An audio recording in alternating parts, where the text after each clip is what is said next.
Bienvenido. Esta exposición que observas tiene el propósito de acercar la palabra de Dios a toda persona, familiarizarla con ella y enseñarla. No se pretende suplantar el estudio personal de la Biblia, sino conducirte a ella y ampliar grandes enseñanzas. Encontrarás cosas que ya conocías, que nunca habías conocido, o que contradicen lo que por toda tu vida habías pensado. No se pretende por eso forzar a alguien a creerlas o irrespetar las creencias de ninguno. Es una oportunidad única para ti. Esta exposición te invita a meditar, comparar, aprender y compartir lo que enseña la palabra de Dios.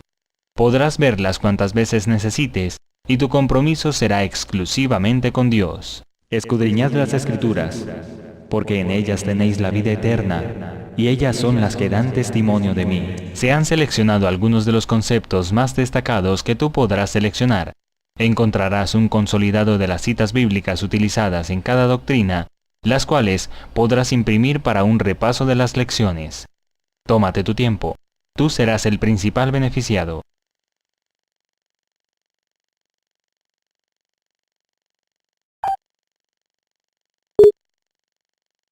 El yin y el yang, lo bueno frente a lo malo.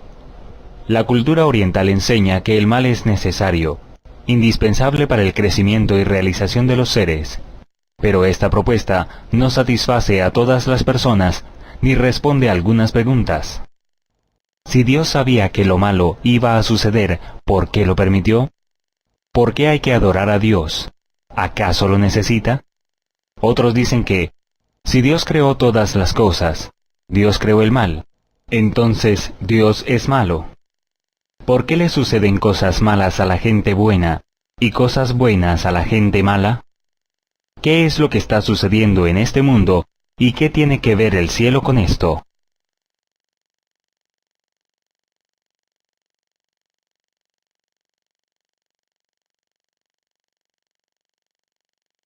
Carlos Alberto, quien trabaja en una oficina, acusa de graves irregularidades al gerente de la empresa, opresión y crueldad.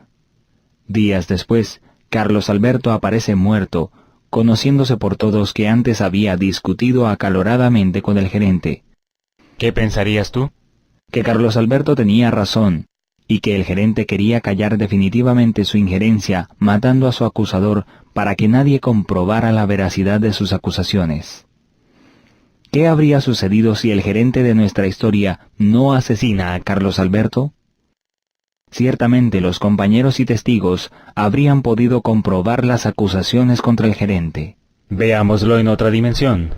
En la versión celestial, Carlos Alberto es Luzbel, el más preparado de los ángeles creados, ángel de luz, quien acusa a Dios, gerente del universo, de crueldad, esclavitud, opresión e injusticia. Se aparta de los ángeles leales acusándolos de servilismo.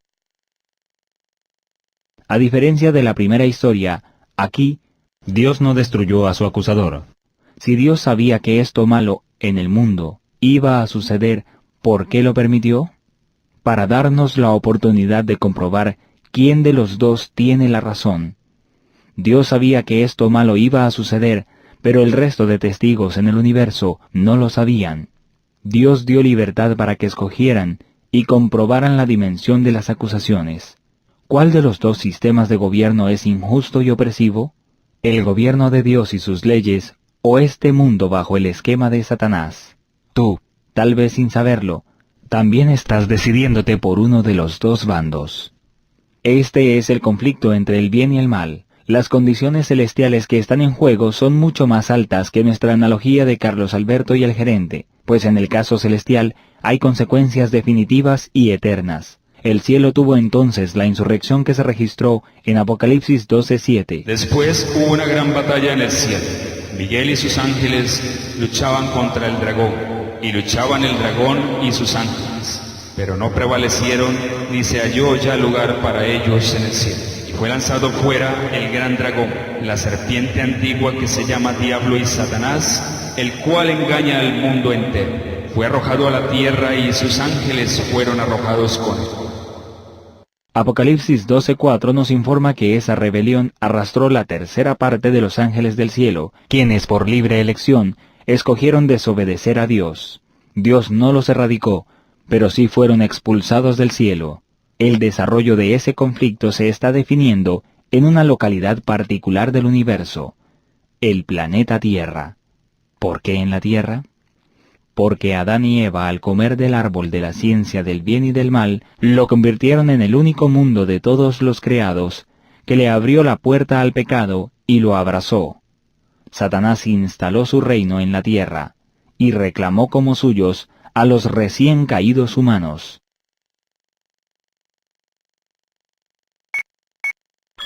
Todo empezó así. El Eterno crea a Luzbel, ángel de luz, hermoso, poderoso y espléndido, como se registró en Ezequiel 28, 13 al 19. Perfecto eras en todos tus caminos, desde el día en que fuiste creado hasta que se halló en ti maldad. Lo recibimos para desgracia nuestra y por libre albedrío en la recién creada tierra, y ahora vivimos en nuestra carne el haber rechazado el amor de Dios. En el mundo prestado a Satanás, tú, yo y los ángeles del cielo, comprobaremos por experiencia propia, mientras se soluciona este conflicto, si Dios es amor y por qué se le adora y reverencia. Tú decidirás si Dios merece ser adorado o preguntar para qué. En este conflicto intervienen leyes, transgresores, un acusador, unos testigos, un abogado y un juez. Estos son los individuos a quienes se aplica su respectiva condición. Dios nos ha dado una oportunidad de reconciliarnos, oportunidad que también se le dio a Satanás, pero que rechazó por orgullo. Dios no destruyó a su acusador. Dios no erradicó a Eva ni a Adán. Dios no se muestra como malo. Todo lo contrario, se muestra como un juez justo. A ambos les dio la oportunidad de arrepentimiento. El acusador rechazó la oportunidad. Ahora te corresponde aceptar o rechazar el pacto que Dios propone mientras se define este conflicto. 3 de estos conocen lo que es malo: Satanás, los humanos por haber comido del árbol de la ciencia del bien y del mal, y Dios. Y dijo Jehová Dios, he aquí el hombre es como uno de nosotros, sabiendo el bien y el mal. Ahora pues, que no alargue su mano y tome también del árbol de la vida, y coma y viva para siempre. Y lo sacó Jehová del huerto del Edén, para que labrase la tierra de que fue tomado. Echó pues fuera al hombre, y puso al oriente del huerto de Edén querubines, y una espada encendida que se revolvía por todos lados, para guardar el camino del árbol de la vida. Esta cita nos dice que Dios conoce el mal. Cuando creó a Luzbel y al hombre, no les escondió nada de lo que había creado. Pero Dios se reservó una fracción mínima de su creación. Les advirtió. Y mandó Jehová Dios al hombre diciendo, de todo árbol del huerto podrás comer, mas del árbol de la ciencia del bien y del mal no comerás, porque el día que de él comieres, ciertamente morirás. Satanás usurpó lo que no debía tomar. El día en el que se halló en él maldad, fue demasiado tarde para la rebelión que desencadenó en el cielo. Dios guardó el conocimiento del mal. Dios estaba por encima de este conocimiento y sabía que otras manos no podrían manejarlo. Dios escondió el árbol de la vida del que disponían Adán, Eva y Luzbel, porque el pecado es dañino y no merece ser eterno. Si hubieran comido del árbol de la vida, el pecado se habría perpetuado. Por eso dio un plazo mientras se soluciona este conflicto. Ese plazo se llama el tiempo de gracia, tiempo que Dios da y es paciente para con nosotros, no queriendo que ninguno perezca, sino que todos procedan al arrepentimiento. Pero el día del Señor vendrá como ladrón en la noche, en el cual los cielos pasarán con gran estruendo, y los elementos ardiendo serán deshechos, y la tierra y las obras que en ella hay serán quemadas. Porque la misma sentencia de culpa reposa sobre Satanás, el acusador. Tú y yo decidimos a cuál de los dos bandos pertenecer. El acusador está vivo, acusando y engañando. Todo el proceso fiscal lo veremos en los ejemplos de los siguientes 3 acontecimientos: la historia de Job, la crucifixión y el fin del tiempo de gracia. El hombre, destituido de la gloria de Dios, enfrenta la aspereza de un planeta atrofiado por el pecado. Debe sembrar para ganarse el pan de cada día. Con su trabajo acumula riquezas o empobrece. Crece, se reproduce y muere. El libro de Job, capítulo 1, versículo 1, escrito aproximadamente en el 1521 a.C., contemporáneo a Moisés, plantea la historia de un hombre muy rico quien respeta a Dios, conoce el significado del sacrificio del cordero y la expiación del pecado. El versículo 6 cambia a un escenario celestial en donde están los seres creados por Dios presentándose ante él. Entre ellos viene Satanás en representación de la tierra que ha usurpado. Y dijo Jehová a Satanás, ¿de dónde vienes? Respondiendo Satanás a Jehová dijo, de rodear la tierra y de andar por ella. Y Jehová dijo a Satanás, ¿no has considerado mi siervo Job, que no hay otro como él en la tierra, varón perfecto y recto, temeroso de Dios y apartado del mal? Respondiendo Satanás a Jehová dijo, ¿acaso teme Job a Dios de balde? ¿No le ha cercado alrededor a él y a su casa y a todo lo que tiene? Al trabajo de sus manos has dado bendición, por tanto sus bienes han aumentado sobre la tierra. Pero extiende ahora tu mano y toca todo lo que tiene, y verás si no blasfema contra ti en tu misma presencia. Dijo Jehová a Satanás, he aquí todo lo que tiene está en tu mano, solamente no pongas tu mano sobre él. Salió Satanás de delante de Jehová. Resumen. Job, hombre justo ante Dios. Podríamos decir que es un hombre bueno. En el cielo está sucediendo algo de lo que Job no se entera.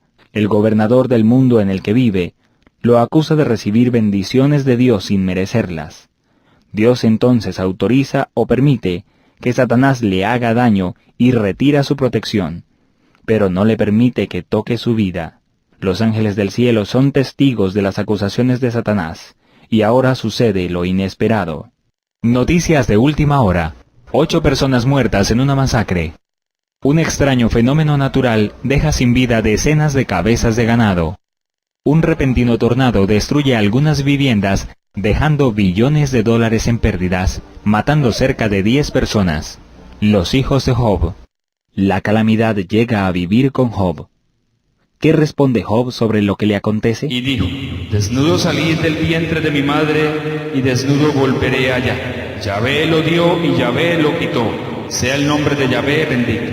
La historia de Job continúa con una segunda acusación de Satanás ante Dios, quien permite de nuevo la oportunidad de que los testigos celestiales comprueben si Job cree en lo que le han contado de una rebelión en el cielo y su solución en cierto plazo aquí en la tierra. La historia continúa en una bella redacción sobre la aflicción de Job por causa de Satanás y cómo es el nombre de Dios el que está en juego en este conflicto. El cielo ha tenido la oportunidad de ver cómo ha tratado Dios a Satanás, su acusador, con respecto a que Job no merecía las bendiciones de Dios. Job respetaba a Dios en lo profundo de su corazón, y solo las aflicciones le demostraron a los ángeles que tenía fe en un Salvador a quien jamás había visto, solo había oído de él. Cree que es justo y misericordioso al haberle permitido al mundo escoger qué es bueno y qué es malo. Job estaba en la misma condición que tú y que yo. Nunca vimos a Dios, solo nos contaron de él. Después que los ángeles descubren la falsedad en las acusaciones a Dios por bendecir a Job, Dios restituye al doble las cosas que le habían quitado. De esta manera es que le sucede cosas malas a la gente, llamémosle buena. Dios tiene derecho de probar si hay sinceridad en ti para con Él. ¿Qué bendiciones tienes tú? ¿Vives acaso una vida que agrada a Dios? ¿Estás sano?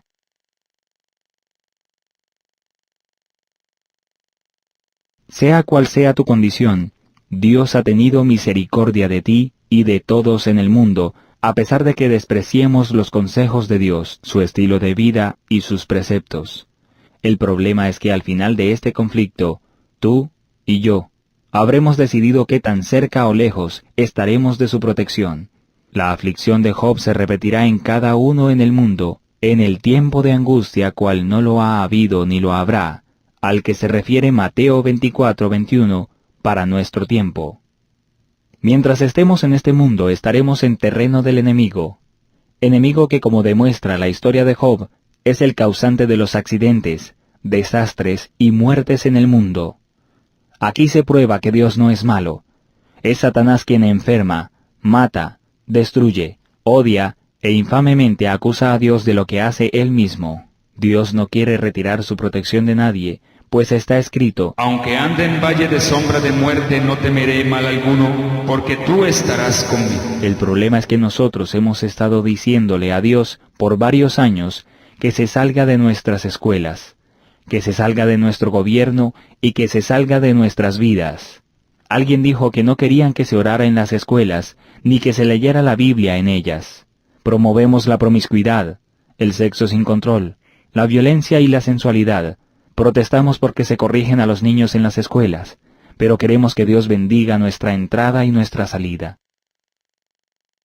La vida mundana no agrada a Dios. Somos nosotros los que nos apartamos y nos ponemos al alcance del devorador, pero le echamos la culpa a Dios.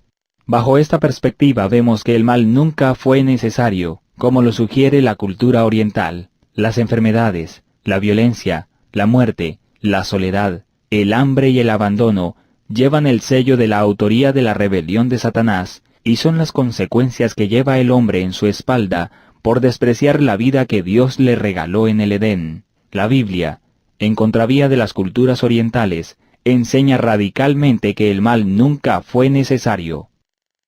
Pero nuevos casos de comprobación y juicio se llevarían en la tierra. Otro más conocido es el caso del sacrificio de Isaac, en el que se le pide a Abraham sacrificar a su hijo único. En el momento de levantar el puño, un ángel le ordena detenerse, pues, por obedecer, había demostrado que respetaba a Dios ante los ojos de los ángeles del cielo, testigos invisibles. Ahora es el juicio de este mundo. Ahora el príncipe de este mundo será echado fuera. Y yo, si fuere levantado de la tierra, a todos atraeré a mí mismo. Esta cita es clave. Parece ser que Satanás todavía tenía entrada al cielo, pues como vimos en el libro de Job, fue a presentarse delante de Dios. En la crucifixión, Dios comenzaría a restaurar su imagen manchada por Satanás ante el universo. Satanás, en el acto sanguinario de crucificar a Jesús, revelaría su faceta de asesino. Jesús sanó, restauró, perdonó, resucitó, demostró el reino de Dios a los hombres. Ahora a Luzbel nunca más se le permitiría entrar al cielo. La frase, a todos atraeré a mí mismo, recoge a los que creerían en Jesucristo como Mesías prometido desde Adán hasta nuestros días, y a los ángeles que comprobarían al fin las verdaderas intenciones de Satanás por haber visto desde el cielo toda la tragedia del planeta Tierra en estos 6000 años de pecado. El cielo sabía que Jesús era el Mesías prometido, quien traería el cumplimiento de las promesas por tanto tiempo anunciadas, y restauraría a la raza humana de nuevo a la presencia de Dios. Los ángeles del cielo fueron testigos de que Satanás desviaba al mundo de los consejos de Dios. Los apartaba de sus bendiciones, los envolvía en pecados para su propia ruina, instituyó falsos dioses en la tierra para encender la ira de Dios, pisoteó la ley del cielo dada a los hombres en los 10 mandamientos, exageraba los conceptos sencillos de los mandamientos de Dios para hacer de la religión una carga. Por esa razón Jesús no encontró verdad en Israel cuando estuvo en la tierra. Solo unos pocos distinguieron a aquel Cordero de Dios que quitaría el pecado del mundo. La religión del tiempo de Jesús estaba cargada de error y desviación gracias al incesante trabajo de Satanás, y de la misma forma estará para la segunda venida. Jesús, inocente, expuesto en una cruz ante el universo, desnudó las intenciones, acusaciones y el corazón del caído ángel de luz.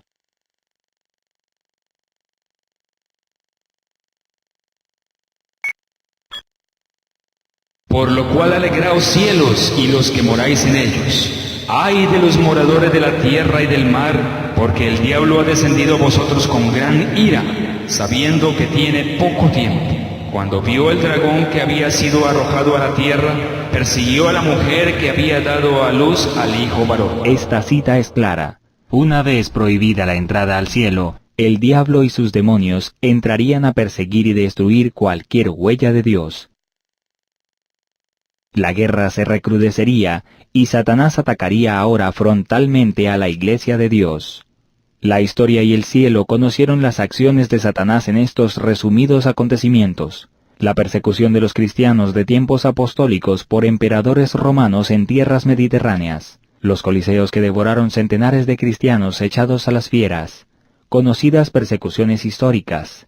Cuando no pudo diezmar por el asesinato, cambió la estrategia insertando sutiles herejías en las creencias religiosas, engaños y sofismas que sobrevivirían hasta nuestros días y que minarían el conocimiento de Dios de tal forma que deformarían el culto y la adoración hasta hacerla una irreverencia delante de Dios. Por esto Jesús advirtió que engañarían a muchos. Porque vendrán muchos en mi nombre diciendo, yo soy el Cristo, y a muchos engañarán. Jesús en el capítulo 24 de Mateo utiliza en 4 diferentes ocasiones la palabra engaño, para advertirnos que en esta guerra Satanás emplearía eficazmente esta herramienta, tanto que si fuere posible, engañaría a los escogidos.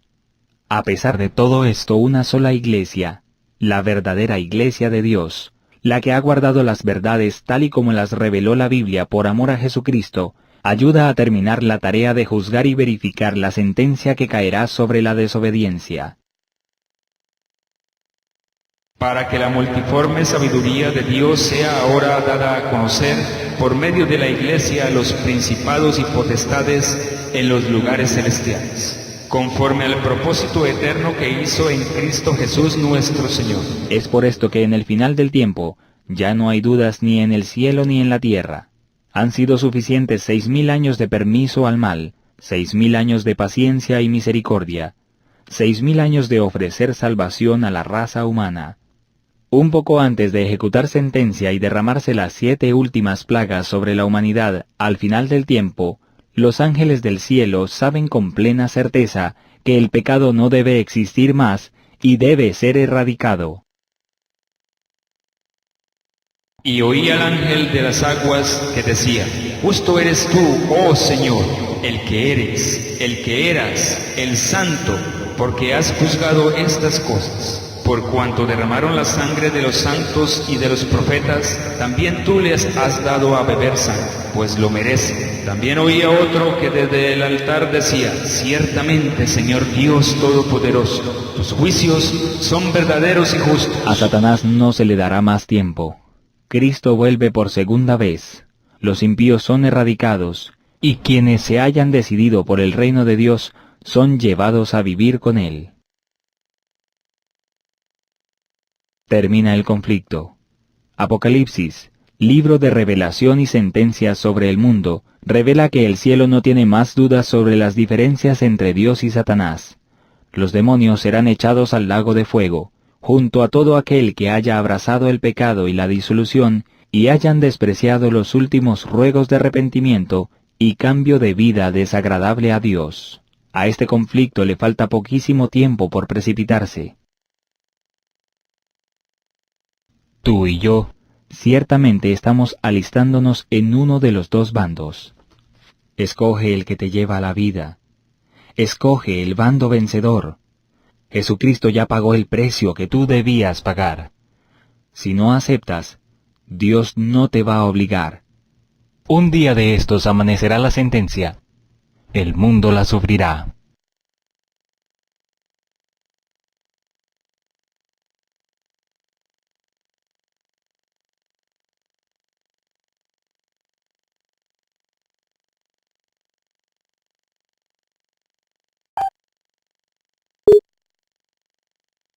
Este es el momento de una pausa.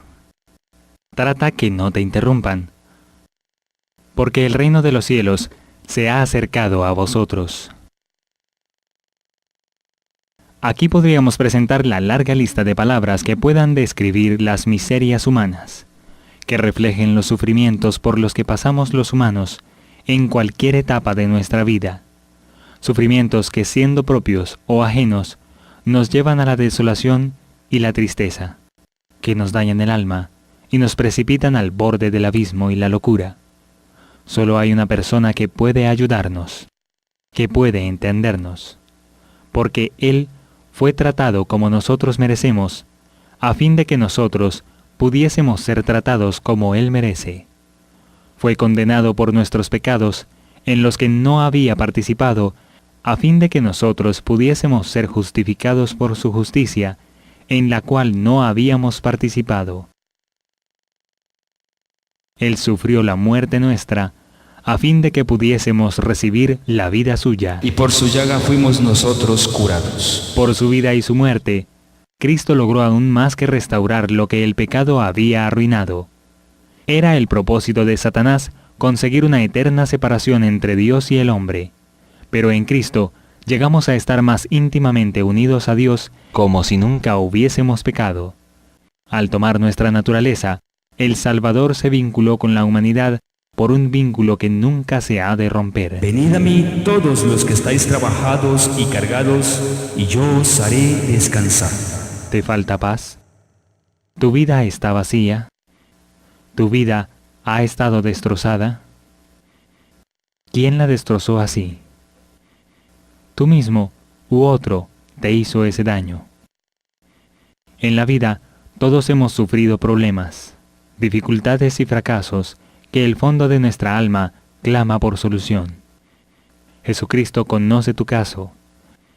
Es testigo de cada palabra y situación que dio tan lamentables resultados. Debes conocer algo.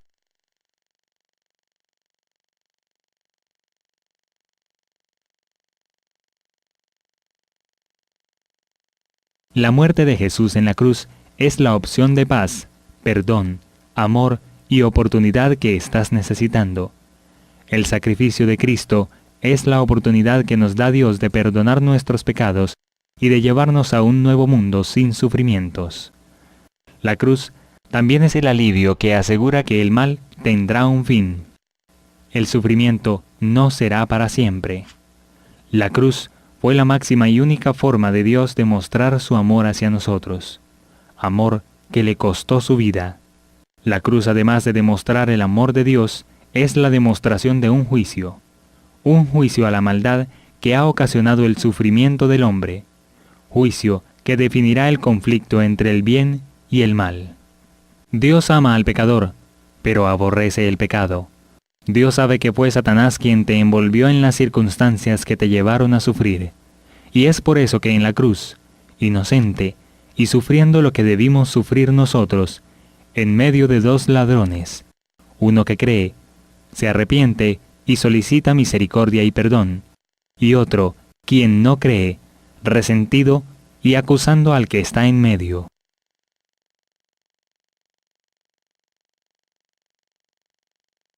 Jesús representa el amor de Dios, su perdón y nueva oportunidad al pecador que se arrepiente, y su paciente espera por los pecadores que lo desprecian, pero que ciertamente serán juzgados y condenados por sus actos. Y lo peor, por haber tenido la oportunidad en Cristo de haber sido librados de su condenación, pero nunca la quisieron aceptar. Uno de los dos ladrones nos representa a nosotros. ¿Con cuál te identificas? Con el de la izquierda de Jesús. No crees, desprecias su amor, perdón, paciencia y te burlas. ¿O te identificas con el ladrón de la derecha? ¿Crees, reconociendo tu situación de pecador y tu necesidad de perdón? Porque de tal manera amó Dios al mundo, que ha dado a su Hijo unigénito, para que todo aquel que en él cree no se pierda, mas tenga vida eterna. Porque no envió Dios a su Hijo al mundo para condenar al mundo, sino para que el mundo sea salvo por él.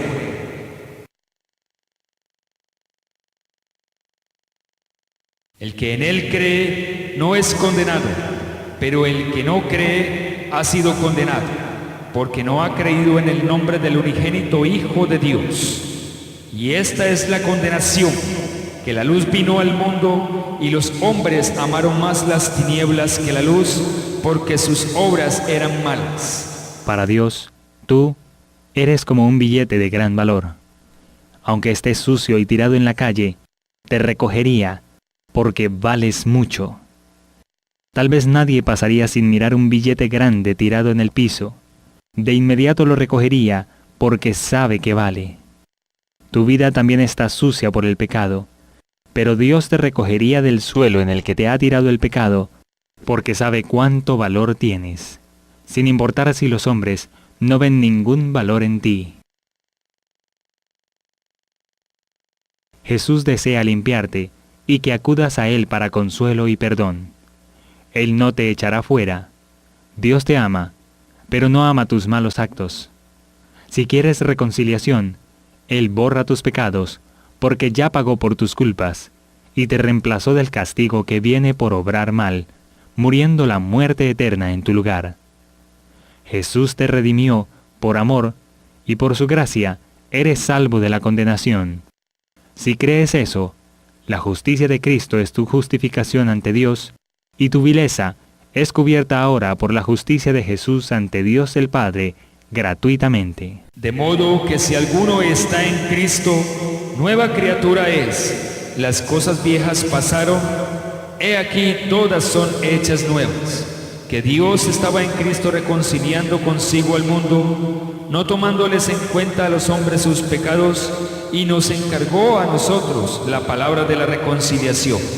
Así que somos embajadores en nombre de Cristo, como si Dios rogase por medio de nosotros. Os rogamos en nombre de Cristo, reconciliados con Dios.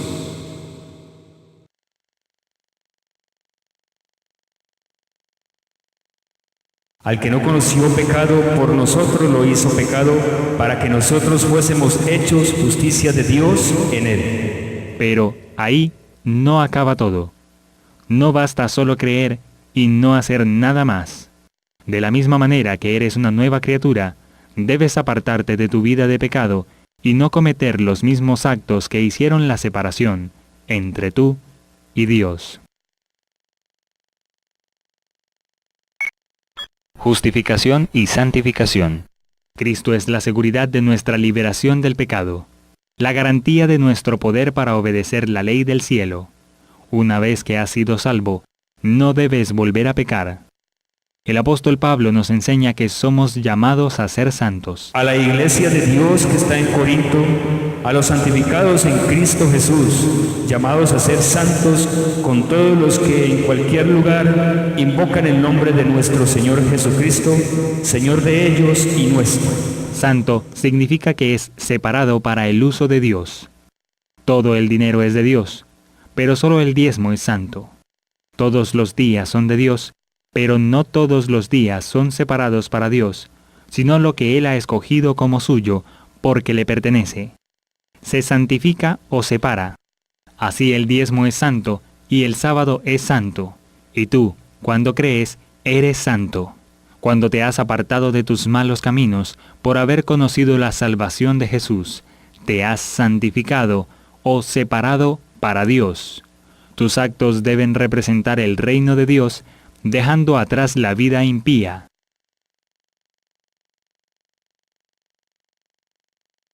Todos somos criaturas de Dios, pero no todos son hijos de Dios. ¿No sabéis que los injustos no heredarán el reino de Dios? No erréis, ni los fornicarios, ni los idólatras, ni los adúlteros, ni los afeminados, ni los que se echan con varones, ni los ladrones, ni los avaros, ni los borrachos, ni los maldicientes, ni los estafadores heredarán el reino de Dios. Y esto erais algunos, mas ya habéis sido lavados, ya habéis sido santificados, ya habéis sido justificados en el nombre del Señor Jesús y por el Espíritu de nuestro Dios. Tú eras un perdido en malos ejemplos, pero en tu interior estaba una lucha interna. Todas las personas te conocían como malo, y en tus andanzas destruiste tu vida y la de otros. Ahora te has arrepentido sinceramente y has conocido que Jesús te ha perdonado. Crees en eso y comienzas a asistir a una iglesia con la Biblia debajo del brazo. Pero todos los que te conocieron malo, se burlan de ti porque ahora supuestamente cambiaste.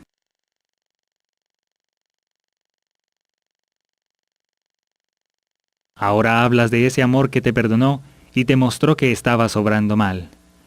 Esa es la gracia de Dios. No merecemos su justicia, pero Os digo que así habrá más gozo en el cielo por un pecador que se arrepiente que por 99 justos que no necesitan de arrepentimiento. tú, un mal ejemplo para la sociedad, maltratabas, eras un distinguido delincuente o un inicuo a escondidas. Pero te arrepentiste, y por la ayuda de Dios, quieres vivir la vida nueva que te regala cuando crees en Jesús. Eso se llama justificación. Justificados pues por la fe, tenemos paz para con Dios por medio de nuestro Señor Jesucristo. Pero los que te conocieron tienen razón. ¿Cómo sabemos que aquel perverso que conocimos cambió realmente? ¿Y ahora quiere un borrón y cuenta nueva? El perdón de Dios es cierto, aun cuando fallemos después de habernos bautizado. Si confesamos nuestros pecados, Él es fiel y justo para perdonar nuestros pecados y limpiarnos de toda maldad.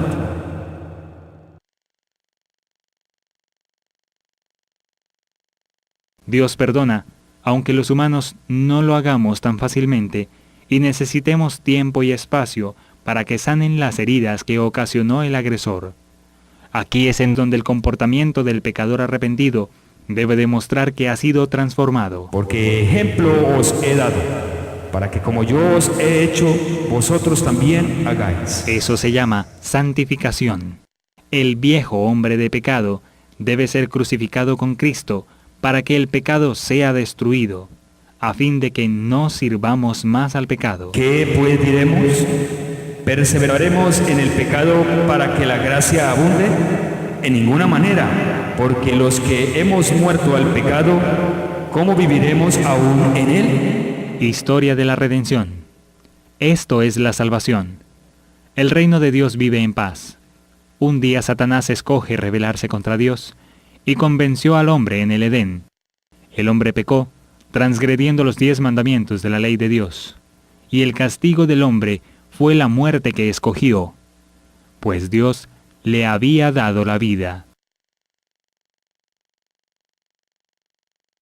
Adán hereda al resto de su descendencia la muerte por el pecado. ¿Cómo se rescata al hombre transgresor? Porque la paga del pecado es muerte, mas la dádiva de Dios es vida eterna en Cristo Jesús, Señor nuestro. Cristo, el segundo Adán, y su obediencia perfecta a los mandamientos de Dios, le dicen al pecador que es posible vivir en el mundo de pecado guardando la ley de Dios. Y así la justicia de Cristo es endosada al que quiere creer. Eso es justificación. Pero la justificación puede perderse si no hay santificación. ¿Qué pues? ¿Pecaremos porque no estamos bajo la ley, sino bajo la gracia? En ninguna manera. ¿No sabéis que si os sometéis a alguien como esclavos para obedecerle, sois esclavos de aquel a quien obedecéis, sea del pecado para muerte, o sea de la obediencia para justicia?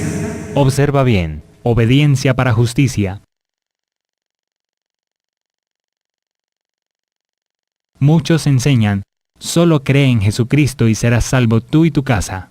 Pero también enseñan que la ley de Dios quedó clavada en la cruz y que no hay que guardarla. O sea, enseñan justificación, pero no santificación. Eso es un error y no conducirá a nadie a la salvación. El pecado debe abandonarse. El que dice, yo le conozco, y no guarda sus mandamientos, el tal es mentiroso y la verdad no está en él. En Adán, su transgresión y su herencia de pecado, todos perecerán. En Cristo, el segundo Adán, y su obediencia, todos tendrán vida eterna, y el regreso al Edén, el cual preparó para el hombre desde el principio, pero que Satanás le arrebató.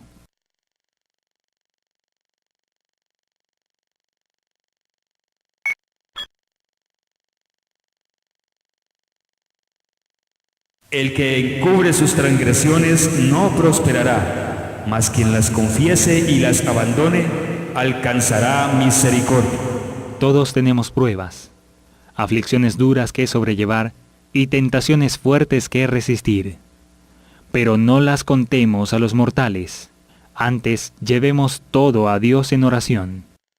Nuestro gran sumo sacerdote, Jesús, quien ha sido tentado en todo punto, así como nosotros, mas sin pecado, que es capaz de compadecerse de nuestras flaquezas. Es Jesucristo.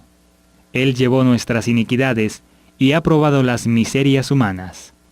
Él es una persona que comprende perfectamente tu dolor y eso lo capacita como el único y suficiente intercesor por el pecador. Ningún hombre en la tierra puede realizar esta labor. Los que no se han humillado de corazón delante de Dios reconociendo su culpa, no han cumplido todavía la primera condición de la aceptación. Si no hemos experimentado ese arrepentimiento, del cual nadie se arrepiente, y no hemos confesado a Jesucristo nuestros pecados con verdadera humillación de alma y quebrantamiento de espíritu, aborreciendo nuestra iniquidad, no hemos buscado verdaderamente el perdón de nuestros pecados. Y si nunca lo hemos buscado, nunca hemos encontrado la paz de Dios. La única razón por que no obtenemos la remisión de nuestros pecados pasados es que no estamos dispuestos a humillar nuestro corazón y a cumplir con las condiciones de la palabra de verdad, apartándonos de nuestro mal camino. La confesión de nuestros pecados, ya sea pública o privada, debe ser de corazón y voluntaria. No debe ser arrancada al pecador. No debe hacerse de un modo ligero y descuidado, o exigirse de aquellos que no tienen real comprensión del carácter aborrecible del pecado.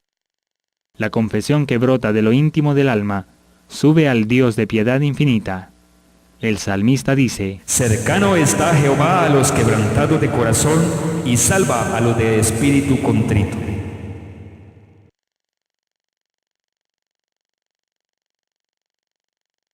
¿A quién deben confesarse los pecados? La Biblia enseña que el único que perdona pecados es Dios, y es a Él, por lo tanto, a quien deben confesarse. Confesarlos a Jesucristo, y de la siguiente manera: la verdadera confesión es siempre de un carácter específico y declara pecados particulares. Pueden ser de tal naturaleza que solamente pueden presentarse delante de Dios. Pueden ser males que deben confesarse individualmente a los que hayan sufrido daños por ellos. Y 3. Pueden ser de un carácter público, y en ese caso deberán confesarse públicamente. Toda confesión debe hacerse definida y al punto, reconociendo los mismos pecados de que seas culpable. Confesar tus pecados a otro hombre igual o más pecador que tú es rechazar tu salvación y verdadero perdón. Dios no acepta la confesión sin sincero arrepentimiento y reforma. Debe haber un cambio decidido en la vida. Toda cosa que sea ofensiva a Dios debe dejarse. Nuestra gran necesidad es en sí misma un argumento y habla elocuentemente en nuestro favor. Pero se necesita buscar al Señor para que haga estas cosas por nosotros. Pues dice: pedid y se os dará. Y el que ni aun a su propio Hijo perdonó, sino que le entregó por todos nosotros, ¿cómo no nos ha de dar también de pura gracia todas las cosas juntamente con Él? la confesión genuina de tus faltas, confesadas en oración privada a tu sacerdote Jesucristo, quien está en el cielo, es el primer paso para dejar atrás la carga que te aflige. Esa confesión te permite reconocerte como pecador y que estás lejos de Dios. Debes actuar, alejándote de ese mal comportamiento, ya que ahora el Espíritu Santo te ayuda, por haberte acercado a Dios, quien estaba esperando que vinieras a Él antes de que fuera demasiado tarde. Debes estar seguro de que te ha perdonado, porque murió en la cruz por tus pecados, y ahora que has entendido tu situación de pecador separado de Dios, el sacrificio de Cristo puede reemplazar la suerte que tendrías que pagar si no hubieras aceptado el perdón de Dios. Debes alejarte de tu vida mala y seguir el ejemplo de Jesús con la ayuda del Espíritu Santo. Así que arrepentíos y convertíos para que sean borrados vuestros pecados, para que vengan de la presencia del Señor tiempos de refrigerio, y Él envíe a Jesucristo, que os fue antes anunciado, a quien de cierto es necesario que el cielo reciba hasta los tiempos de la restauración de todas las cosas, de que habló Dios por boca de sus santos profetas, que han sido desde tiempo antiguo.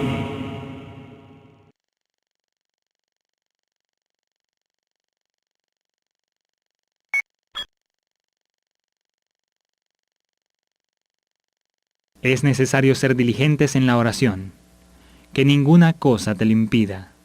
Haz cuanto puedas para que haya una comunión continua entre Jesús y tu alma.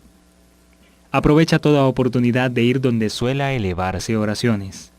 Los que están realmente procurando estar en comunión con Dios asistirán a los cultos de oración, fieles en cumplir su deber, ávidos y ansiosos de cosechar todos los beneficios que puedan alcanzar. Aprovecharán toda oportunidad de estar donde puedan recibir rayos de luz celestial. Debemos también orar en el círculo de nuestra familia y sobre todo no descuidar la oración privada, porque esta es la vida del alma. Es imposible que el alma florezca cuando se descuida la oración. La sola oración pública o con la familia no es suficiente. En medio de la soledad, abrid vuestra alma al ojo penetrante de Dios. Háblale como le hablarías al mejor amigo que puedas haber tenido o desearas tener. La oración secreta solo debe ser oída del que escudriña los corazones, Dios. Ningún oído curioso debe recibir el peso de tales peticiones. En la oración privada, el alma está libre de las influencias del ambiente, libre de excitación. Tranquila pero fervientemente, se extenderá la oración hacia Dios. Dulce y permanente será la influencia que dimana de aquel que ve en lo secreto, cuyo oído está abierto a la oración que sale de lo profundo del alma. Por una fe sencilla y tranquila, el alma se mantiene en comunión con Dios y recoge los rayos de la luz divina para fortalecerse y sostenerse en la lucha contra Satanás. Dios es el castillo de nuestra fortaleza. Orad en vuestro gabinete, y al ir a vuestro trabajo cotidiano, levantad a menudo vuestro corazón a Dios. De este modo anduvo Enoc con Dios. Esas oraciones silenciosas llegan como precioso incienso al trono de la gracia. Satanás no puede vencer a aquel cuyo corazón está así apoyado en Dios. No hay tiempo o lugar en el que sea impropio orar a Dios. No hay nada que pueda impedirnos elevar nuestro corazón en ferviente oración. En medio de las multitudes y del afán de nuestros negocios, mientras viajamos, podemos ofrecer a Dios nuestras peticiones e implorar la divina dirección. En donde quiera que estemos, podemos estar en comunión con Él. Debemos tener abierta continuamente la puerta del corazón e invitar siempre a Jesús a venir y morar en el alma como huésped celestial. Pedid y se os dará, buscad y hallaréis, llamad y se os abrirá, porque todo aquel que pide recibe, y el que busca halla, y al que llama se le abrirá. ¿Qué hombre hay de vosotros que si su hijo le pide pan le dará una piedra? ¿O si le pide un pescado le dará una serpiente? Pues si vosotros siendo malos sabéis dar buenas dádivas a vuestros hijos, ¿cuánto más vuestro Padre que está en los cielos dará buenas cosas a los que le pidan?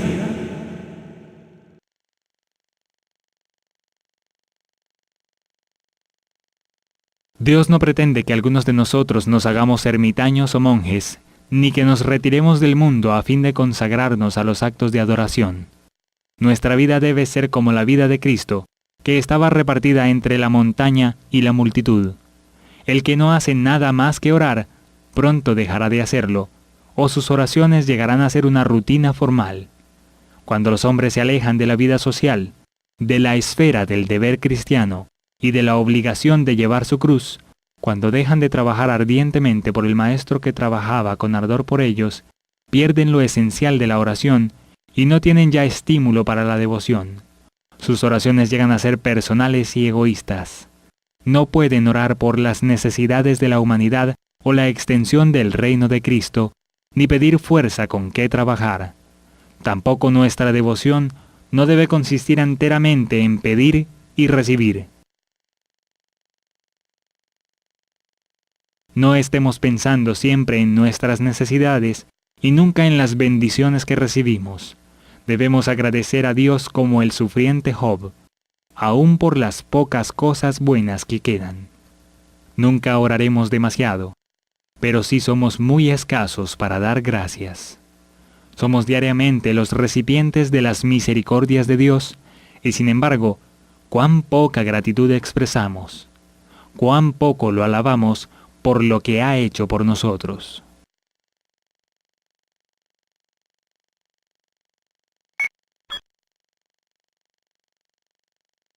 Muchos, especialmente los que son nuevos en la vida cristiana, se sienten a veces turbados con las sugestiones del escepticismo. Hay muchas cosas en la Biblia que no pueden explicar y ni siquiera entender, y Satanás las emplea para hacer vacilar su fe en las Santas Escrituras como revelación de Dios. Preguntan, ¿cómo sabré cuál es el buen camino? Si la Biblia es en verdad la palabra de Dios, ¿cómo puedo librarme de estas dudas y perplejidades? Dios nunca nos exige que creamos sin darnos suficiente evidencia sobre la cual fundar nuestra fe. Su existencia, su carácter, la veracidad de su palabra, todas estas cosas están establecidas por abundantes testimonios que excitan nuestra razón. Sin embargo, Dios no ha quitado nunca toda posibilidad de duda. Nuestra fe debe reposar sobre evidencias, no sobre demostraciones. Los que quieran dudar tendrán oportunidad, al paso que los que realmente deseen conocer la verdad encontrarán abundante evidencia sobre la cual basar su fe. La palabra de Dios, como el carácter de su divino autor, presenta misterios que nunca podrán ser plenamente comprendidos por seres finitos. La entrada del pecado en el mundo, la encarnación de Cristo, la regeneración y otros muchos asuntos que se presentan en la Biblia son misterios demasiado profundos para que la mente humana los explique, o para que los comprenda siquiera plenamente. Pero no tenemos razón para dudar de la palabra de Dios porque no podamos entender los misterios de su providencia. En el mundo natural estamos siempre rodeados de misterios que no podemos sondear. Aún las formas más humildes de la vida presentan un problema que el más sabio de los científicos es incapaz de explicar. Por todas partes se presentan maravillas que superan nuestro conocimiento. ¿Debemos sorprendernos de que en el mundo espiritual haya también misterios que no podamos sondear? La dificultad está únicamente en la debilidad y estrechez del espíritu humano. Dios nos ha dado en las Santas Escrituras pruebas suficientes de su carácter divino, y no debemos dudar de su palabra simplemente porque no podamos entender los misterios de su providencia. El apóstol Pedro dice que hay en las Escrituras cosas difíciles de entender que los ignorantes e inconstantes tuercen para su propia destrucción. Los incrédulos han presentado las dificultades de las Sagradas Escrituras como un argumento en contra de la Biblia, pero muy lejos de ello, estas constituyen una fuerte prueba de su divina inspiración. Si no contuvieran acerca de Dios sino aquello que fácilmente pudiéramos comprender, si su grandeza y majestad pudieran ser abarcadas por inteligencias finitas, entonces la Biblia no llevaría las credenciales inequívocas de la autoridad divina. La misma grandeza y los mismos misterios de los temas presentados deben inspirar fe en ella como palabra de Dios. Estudia tu Biblia. Ello, de la mano de la oración, serán poderosa antorcha que alumbrará tu camino en medio de la oscuridad. Dios te ofrece la salvación. Cree en Él, aférrate a la oración y al estudio de la Biblia, y ven a la iglesia. Nosotros también estuvimos perdidos en la vida disoluta, distantes de Dios y del plan de salvación. Jesús te ama y te espera. Él volverá muy pronto por sus fieles.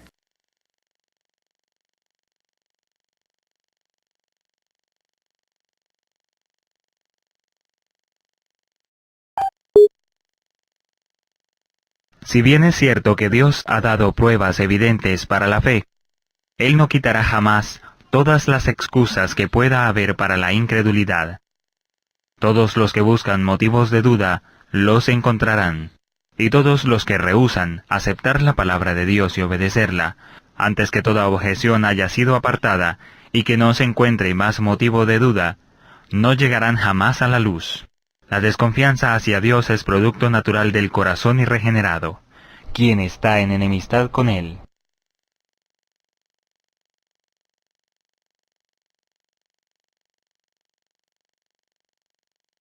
Pero la fe es inspirada por el Espíritu Santo, y no florecerá más que a medida que se le fomente. Nadie puede robustecer su fe sin un esfuerzo determinado. La incredulidad también se robustece a medida que se la estimula. Y si los hombres, en lugar de meditar en las evidencias que Dios les ha dado para sostener su fe, se permiten ponerlo todo en tela de juicio y entregarse a cavilaciones, verán confirmarse más y más sus dudas.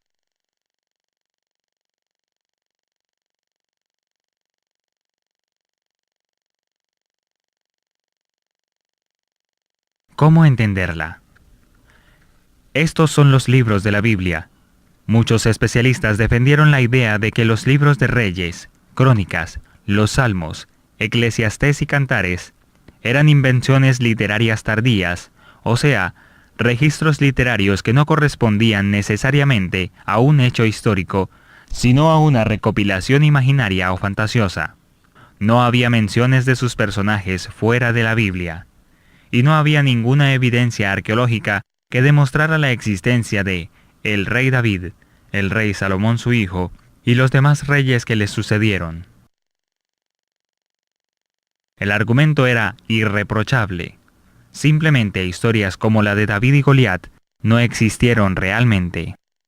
Esa versión de los hechos era feliz hasta que en 1993, un hallazgo arqueológico, comparado en importancia al descubrimiento de los rollos del Mar Muerto, desplomó la común idea de los críticos. En Tel Dan, Israel, se descubrió la primera mención fuera de la Biblia de alguien importante de la casa de David derrotado en batalla. El convencimiento de invención literaria jamás se volvió a escuchar.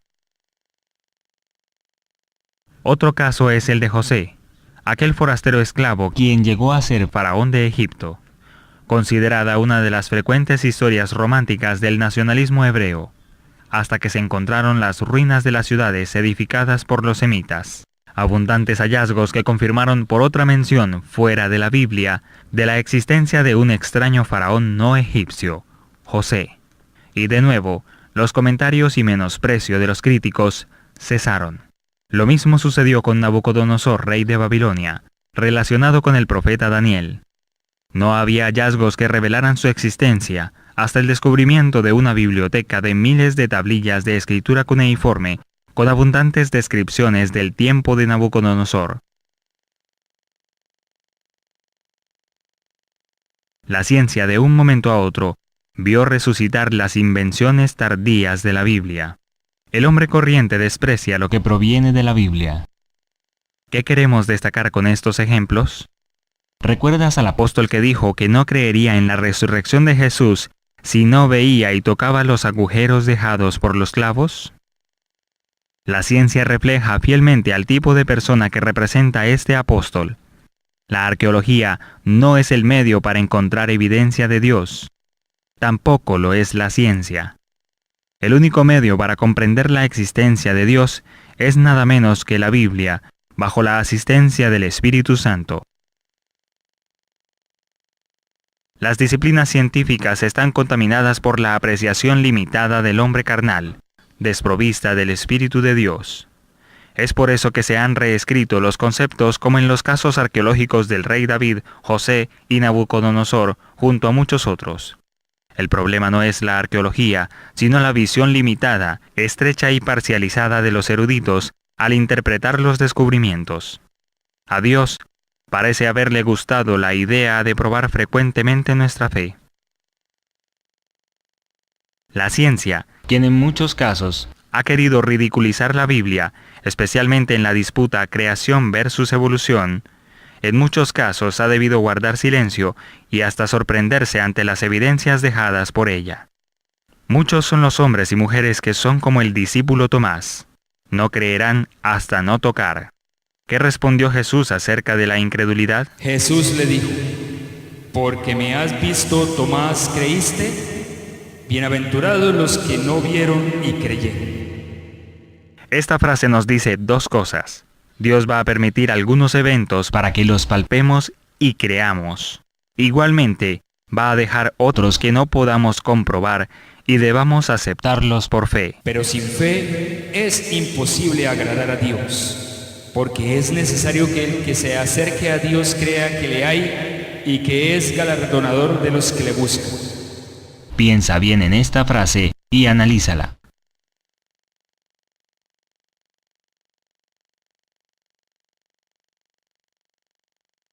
Esto no significa que se deba tener una fe ciega e irracional, pero ese no es el tema. Queremos llevarte a la fe. A ti quien observas esta exposición. Felices los que no vieron y creyeron.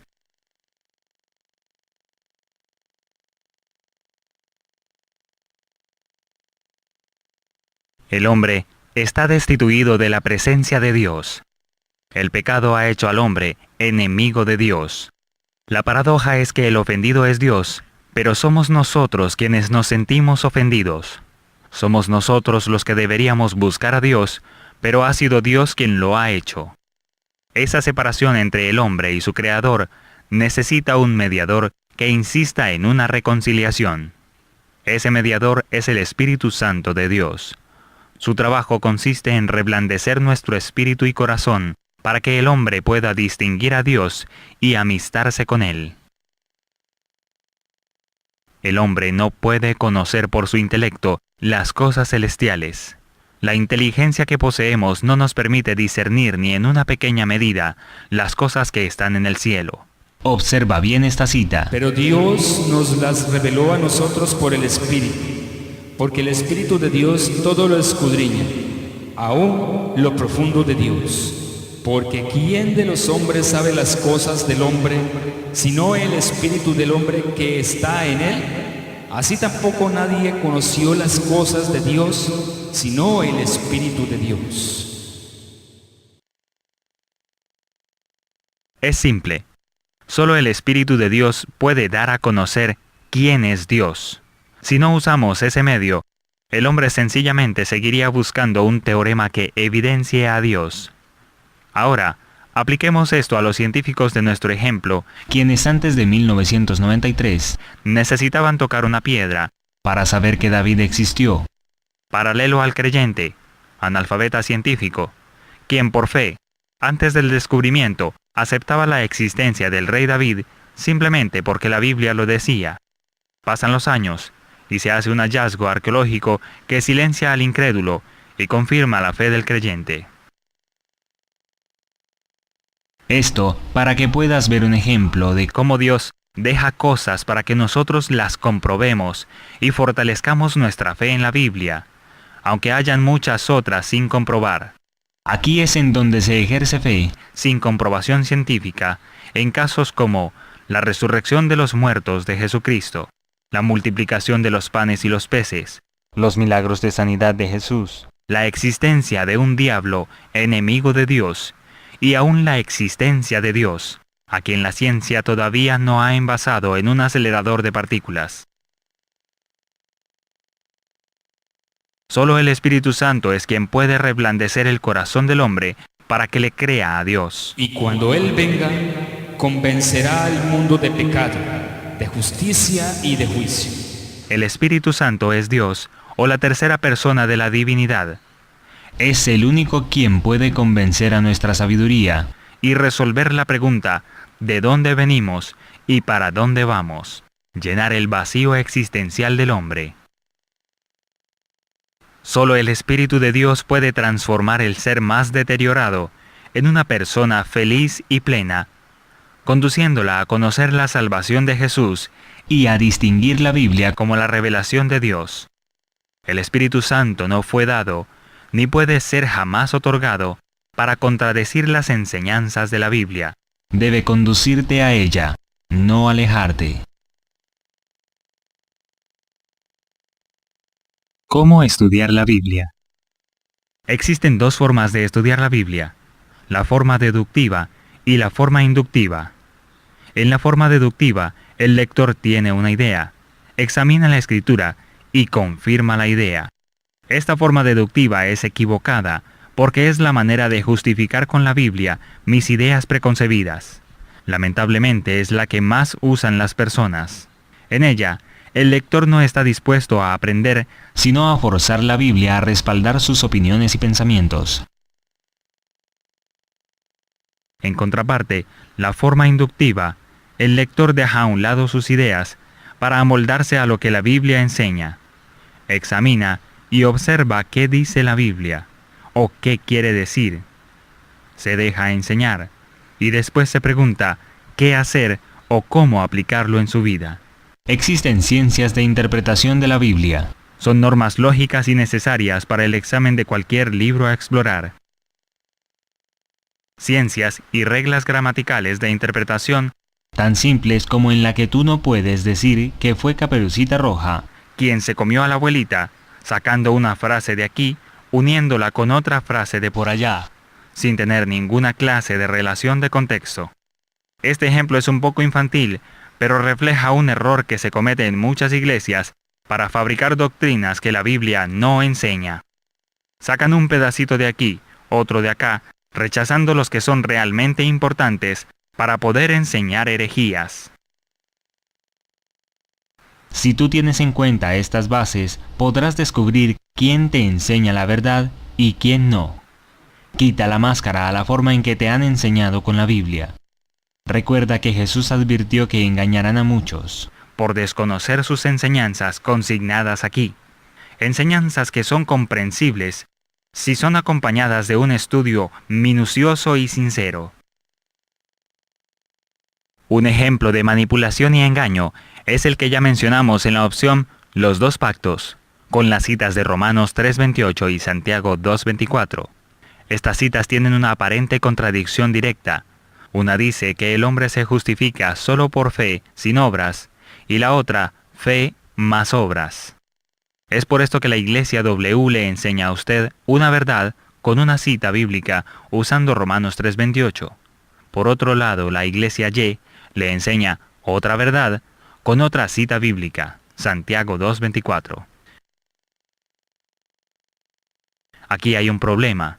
Una sola cita no es verdad. Toda la Biblia en su conjunto de opinión es luz sobre lo que en verdad enseña la Biblia sobre algún tema. Todas las citas con su adecuado contexto podrán ilustrar al más indocto sobre las opiniones de la Biblia. Unas citas aisladas de otras pueden confundir. Todas las iglesias dicen tener la verdad, pero no todas tienen doctrinas bíblicas sólidas por no estar acompañadas de respaldo bíblico. Las iglesias están de acuerdo en que la Biblia enseña la verdad, pero no toman toda la Biblia para enseñar esa verdad. A cambio, enseñan verdades con claras contradicciones, como en el método deductivo. Entonces las iglesias W y Y se critican unas a otras y no tienen un acuerdo sobre sus doctrinas. Aparece la Iglesia X, quien distingue una interdependencia que complementa Romanos con Santiago y despeja la aparente contradicción que sufren las iglesias W y Y por enseñar sus doctrinas con solo una porción de la Biblia. Así la Iglesia X tiene una doctrina diferente de W y Y. Para un observador que no pertenezca a estas denominaciones, le sería fácil distinguir quién enseña el error de la verdad, si la disposición de estudio y la sinceridad lo acompañan. Este es el panorama de las iglesias en el mundo y el por qué todas dicen tener la verdad.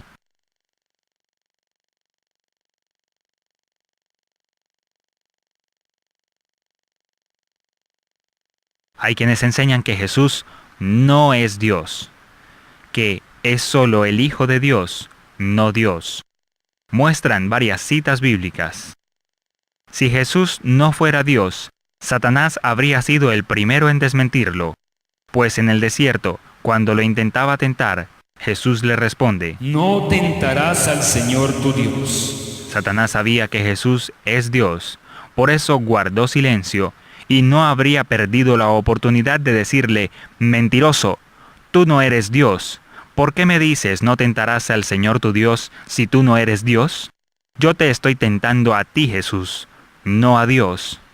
Satanás no habría desaprovechado la ocasión de pisotear a quien más tarde asesinaría. Sin embargo, Satanás estuvo de acuerdo con la afirmación de Jesús de no tentar a Dios, y continuó con otro fracasado intento. No importa cuántas citas bíblicas te muestren sobre una aparente verdad, toda la Biblia debe estar en armonía con la luz que te están mostrando. El ejemplo de la tentación no entra en contradicción con las frases bíblicas de que Jesús es el Hijo de Dios, o las orientaciones de Jesús hacia su Padre. A cambio, declarar que Jesús no es Dios entra en contradicción con el ejemplo de la tentación, en donde Jesús mismo dice que Él es el Señor y Dios, junto a las afirmaciones de otras citas que dicen que Jesús es igual a Dios. Recuerda que Jesús advirtió, engañarán a muchos, si es posible, aún a los escogidos. ¿Has conocido algún billete falso? Sin un conocimiento a fondo, la persona superficial no distinguirá la mentira de la verdad.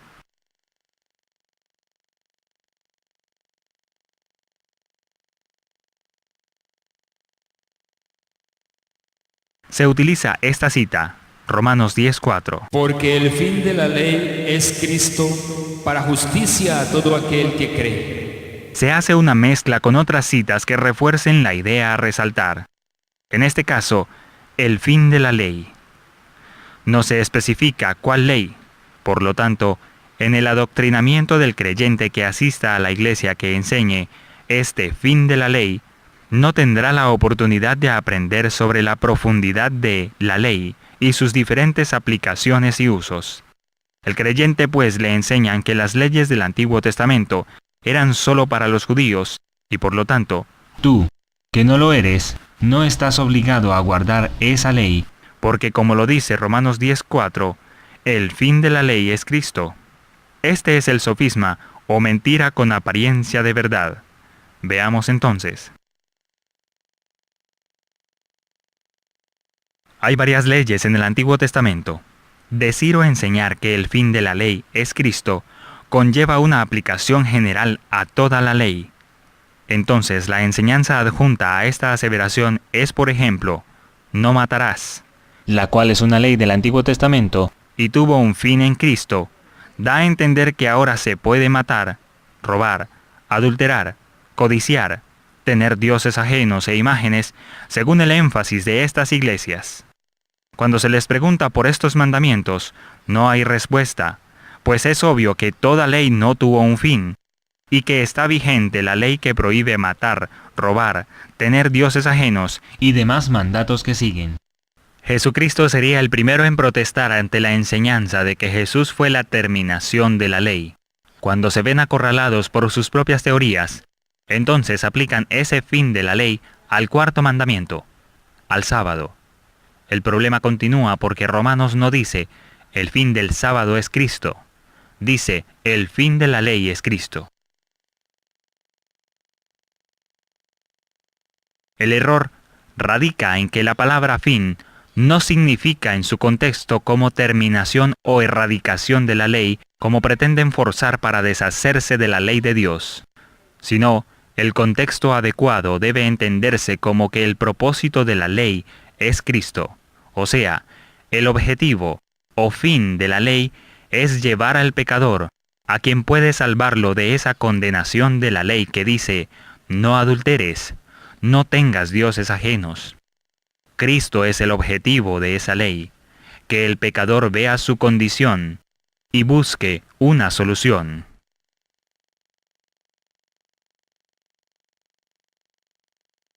El por qué en una Biblia aparecen unas palabras y en otra Biblia otras, es por los diferentes usos de las palabras al ser traducidas. Por ejemplo, en Habacuc 2:19 dice, Ay del que dice al palo, despiértate, y a la piedra muda, levántate. ¿Podrá él enseñar? He aquí está cubierto de oro y plata, y no hay espíritu dentro de él. La palabra hebrea etz se traduce como madero, palo, madera, leño. La palabra hebrea ruach se traduce soplo, espíritu, hálito de vida.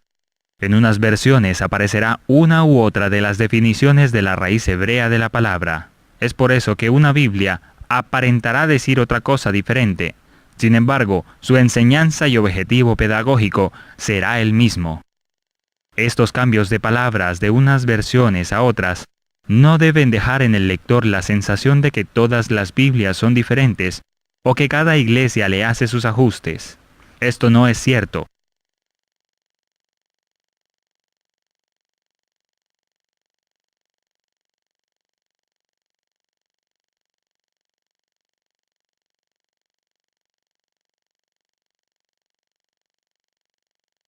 La Biblia es unánime en todos sus conceptos como la Trinidad, el sábado, la muerte o cualquier otro tema. Tan solo un conocimiento más sincero de la Biblia no dejaría lugar a las dudas. La Biblia es un todo coherente, comparable a una tela de araña, en la que si tomas un concepto y lo sigues temáticamente, lo encontrarás enlazado en coherencia y equilibrio en la mitad, al otro lado, o en cualquier parte que se halle una definición del tema escogido. Si tú tomas el domingo como día de reposo y lo comparas con el día de reposo del que habla la Biblia, te das cuenta que la Biblia no te enseña a santificar otro día que no sea el sábado. De la misma forma, puedes evaluar cada concepto que te han enseñado y ver si todos los conceptos son complementarios y si amplían la opinión de Dios respecto al tema. Si gozan del respaldo bíblico en coherencia con su contexto y bajo las ciencias de interpretación. Si estudias la Biblia, te darás cuenta que ha cambiado el hombre solamente por su propio gusto. La Biblia posee solo una enseñanza.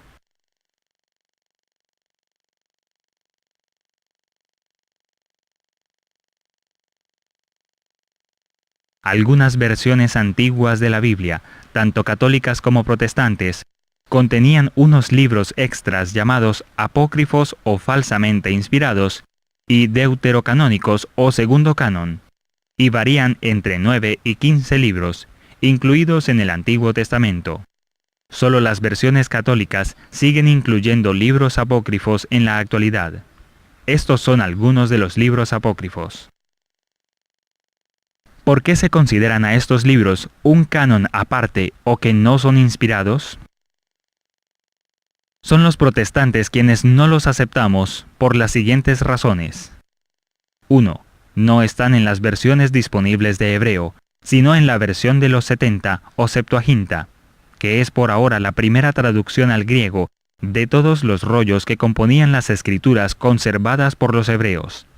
A petición de Ptolomeo, se hace la copia en griego de los 70, quizás 72, y es aquí en donde aparecen agregados los libros de segunda inspiración o apócrifos, que contienen generalmente las versiones católicas. A Ptolomeo le interesaba poseer la literatura, no preservar la palabra de Dios, y se agregan entonces los deuterocanónicos, quienes no fueron inspirados a los siervos de Dios. Sus autores no son reconocidos como profetas por los apóstoles o Jesucristo en ninguna parte del Nuevo Testamento. Se puede decir que en ningún caso se cita algún libro apócrifo como si fuera escritura, ni se lo atribuye a la obra del Espíritu Santo. La crítica textual hoy los ubica como libros históricos. Es de resaltar que los apócrifos enseñan doctrinas que condenaron los profetas de Dios, tales como la justificación por las obras, las oraciones intercesoras por los muertos, la preexistencia del alma y la encarnación de ésta en el cuerpo en ocasión del nacimiento, el uso de las artes mágicas para defenderse y ahuyentar a los demonios, y el uso del engaño y la seducción femenina con el fin de lograr los propósitos divinos. Existen también errores históricos importantes, tales como la afirmación de que Nabucodonosor fue rey de los asirios y que Arfaxad fue rey de los medos. Lo peor es que durante más de 1500 años la Iglesia Católica reconoció que estos libros no provenían de la sabiduría divina, hasta que en el Concilio de Trento, celebrado el 8 de abril de 1546, los canonizó para justificar algunas de sus doctrinas, las que habían sido puestas en tela de juicio por la Reforma. el autor del libro de Macabeos, reconoce claramente que no fue inspirado por Dios, sino que hablaba por sí mismo.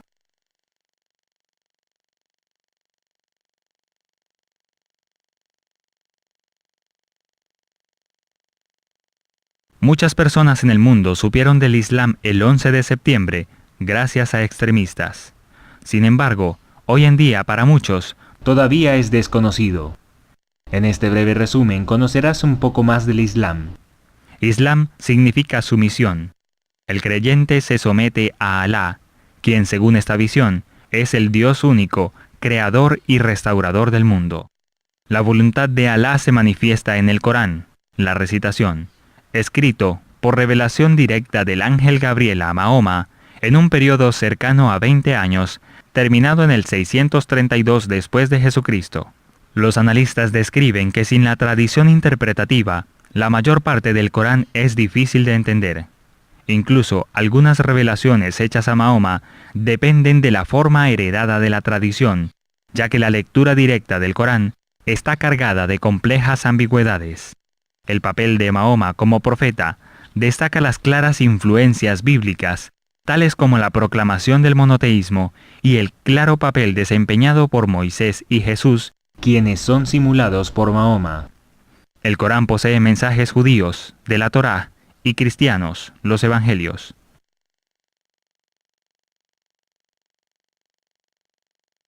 Lo que muchos desconocen es que el islamismo dejado por Mahoma tiene sus raíces en los cultos paganos que le precedieron y que eran practicados en la península arábiga en el tiempo en el que nació Mahoma.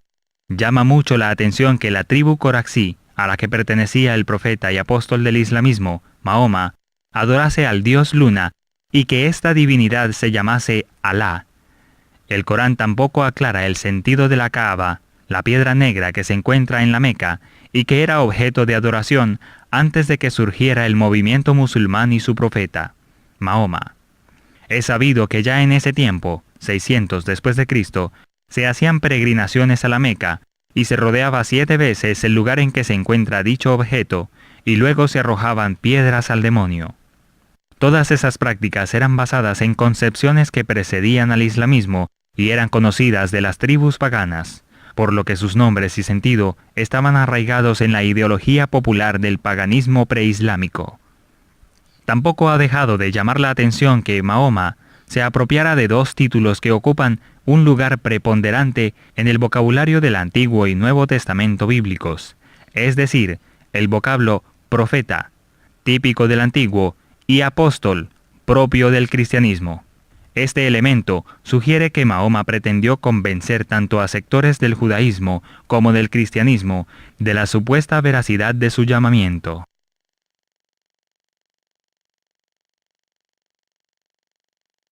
Preguntamos a estas alturas, si el mensaje es dictado por Gabriel, ¿por qué no continuó con la misma coherencia de sus anteriores apariciones registradas en la Biblia? El Corán toma prestado fundamentos bíblicos como Dios creador, Satanás en su rebelión, el ángel Gabriel y frecuentes pasajes tomados de diferentes partes de la Biblia, con las ambigüedades tales como la crítica de Jesús como Hijo de Dios y el llamado a no adorarlo. En su lugar, sugieren que se adore a Adán, y que la causa de la expulsión de Satán del cielo fue no adorar a Adán. Se contradice diciendo que los profetas anteriores como Elías, Moisés y los demás profetas tenían el mensaje verdadero que fue confirmado por Jesús, mensaje que fue alterado por los judíos, quienes son atacados en el libro, y Jesús es despreciado en el Corán, supuestamente inspirado por el ángel Gabriel, el mismo que anunciara la categoría de Jesús como Hijo de Dios. Y llamarás su nombre Emmanuel, que traducido es Dios con nosotros.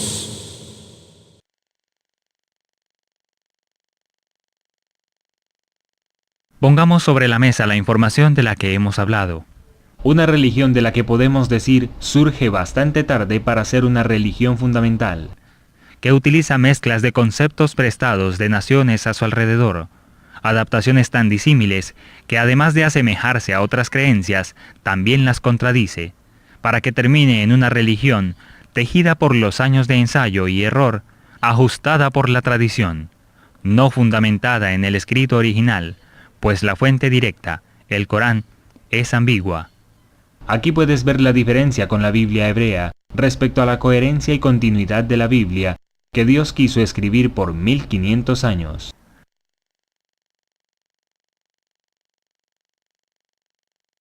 Biblia que en cada pasaje lleva el sello de un ser superior. Sin embargo, Dios te da la libertad de escoger sin obligarte. Recuerda que hay un conflicto entre el bien y el mal, entre Jesús y Satanás. Solo hay dos caminos, la verdad y el error. La verdad tiene una sola forma, una sola puerta. El error tiene muchas formas, muchas puertas. Pronto, esas puertas se cerrarán, y cada uno estará dentro de la puerta que escogió. Reverenciad a Dios y dadle gloria, porque la hora de su juicio ha llegado.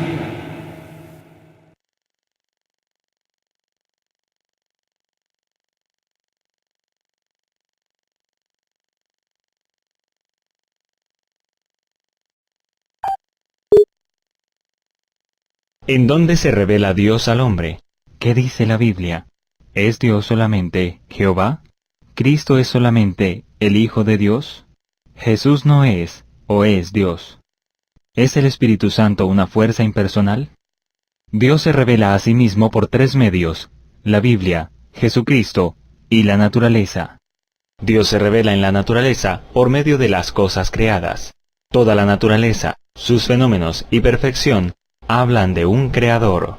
Para ver cómo se revela Dios en la Biblia, consideramos que todo lo expuesto en este seminario satisface esa inquietud, especialmente la opción, la Biblia, interesantes secretos. En nuestra búsqueda del conocimiento de Dios, debemos someternos a la autoridad de su autorrevelación.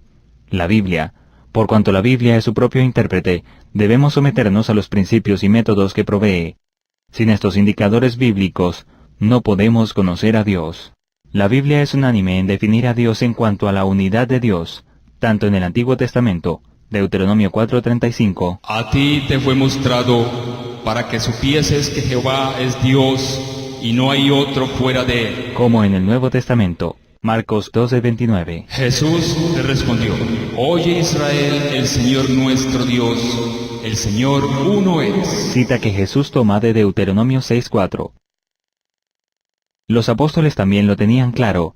Primera de Corintios 8:4. Acerca pues de las viandas que se sacrifican a los ídolos, sabemos que un ídolo nada es en el mundo, y que no hay más que un Dios. Isaías declara: Mirad a mí y sed salvos todos los términos de la tierra, porque yo soy Dios y no hay más. No hay más.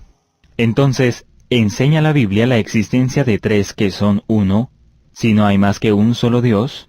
Este énfasis monoteísta no contradice el concepto cristiano del Dios triuno o Trinidad, Padre, Hijo y Espíritu Santo.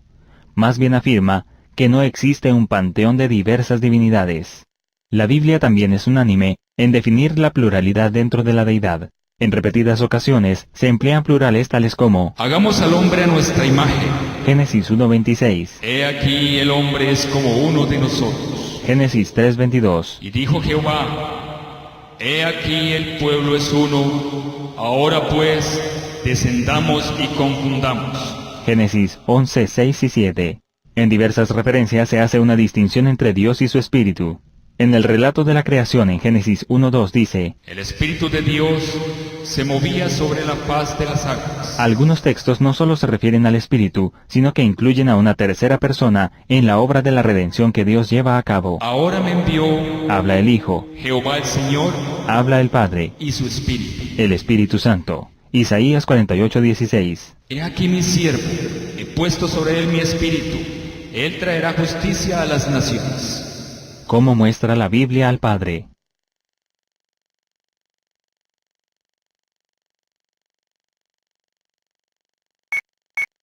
En una diferencia diametral con cualquier otra religión, Dios se muestra como un Padre en todo el buen sentido de la palabra.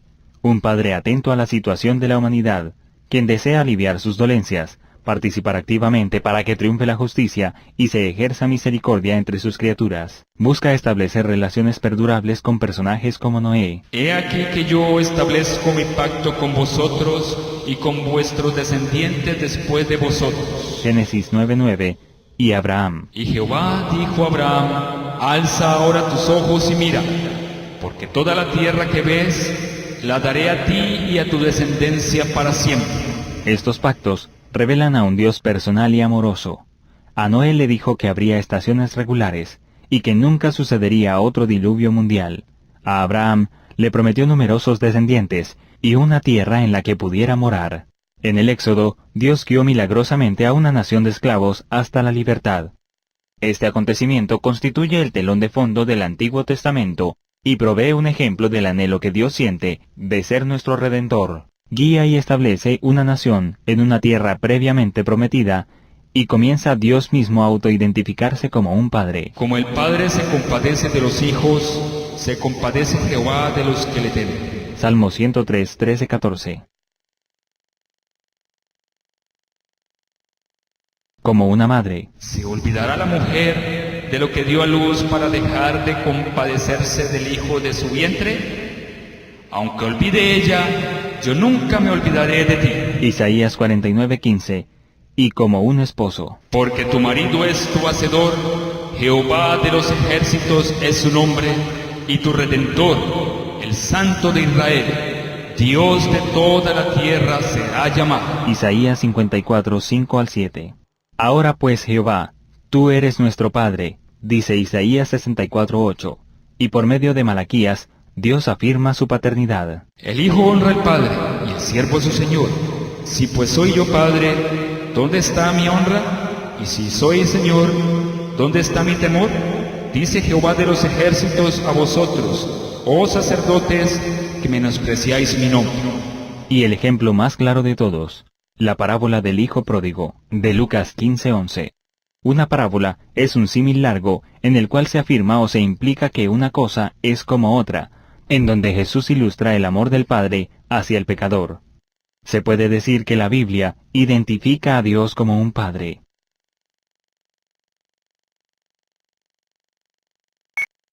¿Cómo muestra la Biblia al Hijo?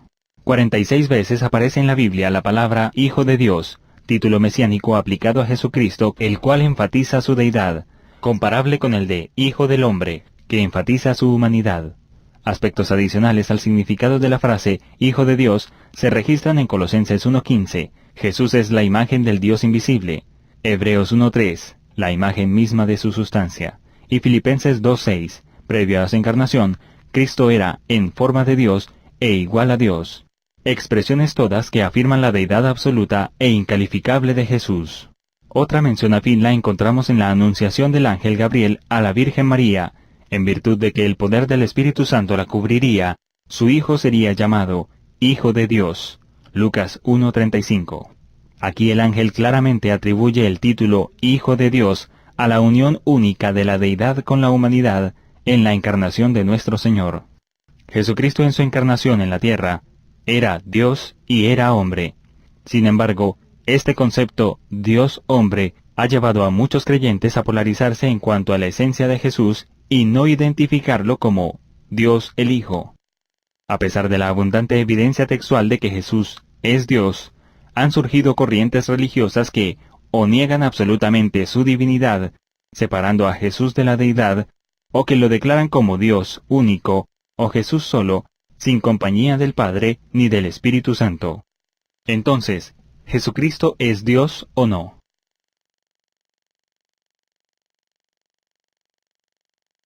Uno de los nombres de Jesús era Emmanuel, Dios con nosotros, Mateo 1:23.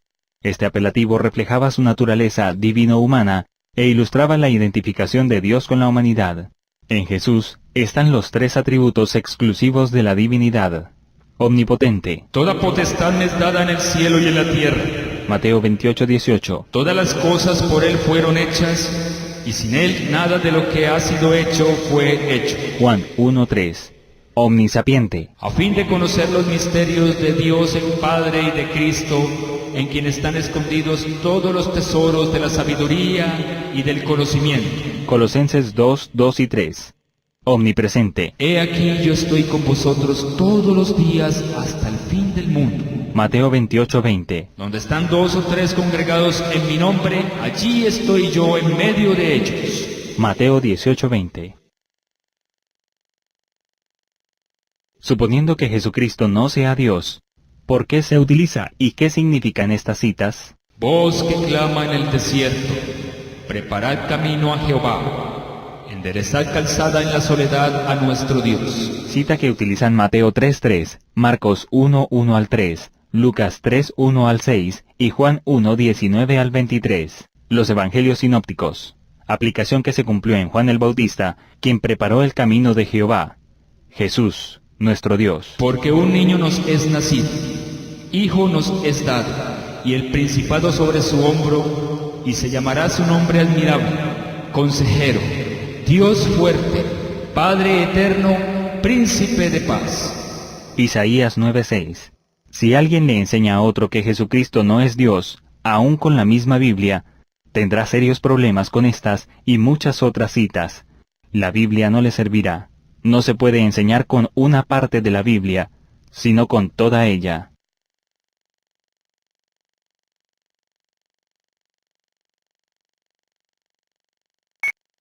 La Biblia revela que el Espíritu Santo es Dios y es una persona, no una fuerza impersonal. Declaraciones como esta, Ha parecido bien al Espíritu Santo y a nosotros. Hechos 15:28, revelan que los primeros creyentes lo consideraban una persona. Cristo también se refirió a él como una persona distinta. Él me glorificará, porque tomará de lo mío y os lo hará saber. Juan 16:14. Las Escrituras, al referirse al Dios triuno, describen al Espíritu como una persona. El Espíritu Santo tiene personalidad. Contiende, enseña, convence, ayuda e intercede, dirige los asuntos de la Iglesia, inspira y santifica. Esas actividades no pueden ser realizadas por un mero poder, una influencia o un atributo de Dios. Solamente una persona puede llevarlas a cabo. El Espíritu Santo es verdaderamente Dios. La Escritura presenta al Espíritu Santo como Dios. Pedro le dijo a Ananías que, al mentirle al Espíritu Santo, No has mentido a los hombres, sino a Dios. Hechos 5, 3 y 4. Jesús definió el pecado imperdonable como la blasfemia contra el Espíritu, diciendo, A cualquiera que dijere alguna palabra contra el Hijo del Hombre, le será perdonado. Pero el que habla contra el Espíritu Santo, no le será perdonado ni en este siglo ni en el venidero. Mateo 12, 31, 32. Esto solo es verdadero si el Espíritu Santo es Dios. La Escritura asocia los atributos divinos con el Espíritu Santo. Pablo lo llamó Espíritu de vida, Romanos 8:2. Cristo lo llamó la verdad, Juan 16:13. Las expresiones el amor del Espíritu, Romanos 15:30, y Espíritu Santo de Dios, Efesios 4:30, revelan que el amor y la santidad son parte de su naturaleza. Además, incluye los mismos atributos exclusivos de Dios. Omnipotente, No con ejército ni con fuerza, sino con mi espíritu, ha dicho Jehová de los ejércitos. Zacarías 4:6. Pero todas estas cosas las hace uno y el mismo espíritu, repartiendo a cada uno en particular como él quiere. Primera de Corintios 12:11. Omnisapiente, Así tampoco nadie conoció las cosas de Dios, sino el Espíritu de Dios. Primera de Corintios 2:11. Omnipresente, ¿A dónde me iré de tu espíritu y a dónde huiré de tu presencia? Salmo 139, 7, 8. El Espíritu de Dios, o Espíritu Santo, participa desde el Antiguo Testamento junto con el Padre y el Hijo. Génesis 41:38. Dijo Faraón a sus siervos, ¿acaso hallaremos a otro hombre como este, en quien esté el Espíritu de Dios? El mismo Espíritu estuvo sobre Balaam, Saúl cuando aún agradaba a Dios, Azarías, Zacarías, Ezequiel, y el mismo David, aún se movía sobre la faz de las aguas en la creación. Génesis 1:2, donde el hebreo usa la palabra Elohim, plural del nombre de Dios. Tres entidades que, como dijimos al principio, no son un panteón de dioses, sino tres personas, el Dios único y verdadero. La Trinidad, palabra que no existe en la Biblia, pero su evidencia es axiomática. Ahora veamos la participación de los tres o del único Dios, desde el Génesis al Apocalipsis, en la historia de la redención del hombre. El uso de plurales, hagamos, nosotros, descendamos.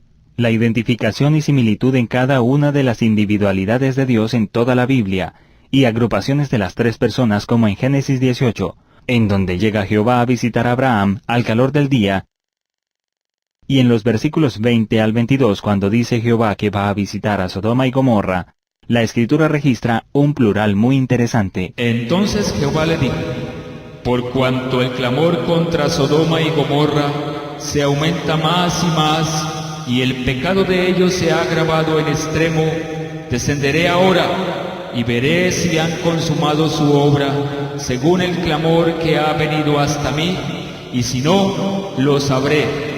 Y se apartaron de allí los varones y fueron hacia Sodoma, pero Abraham estaba aún delante de Jehová. Jehová le dijo que iba a visitar, y 2 varones se fueron, y un tercero quedó con Abraham, quien estaba aún delante de Jehová. En Isaías 44:6 y 48:12, Yahvé, o Jehová, utiliza una frase muy particular. Así dice Jehová, Rey de Israel, y su Redentor, Jehová de los ejércitos: yo soy el primero y yo soy el postrero, y fuera de mí no hay Dios. Frase que vuelve a ser utilizada por Dios, esta vez el Hijo, en Apocalipsis 1:17. Y él puso su diestra sobre mí diciendo: no temas, yo soy el primero y el último. Isaías 45:22 dice: mirad a mí y sed salvos todos los términos de la tierra, porque yo soy Dios y no hay más. Jehová se ha llamado Redentor de Israel.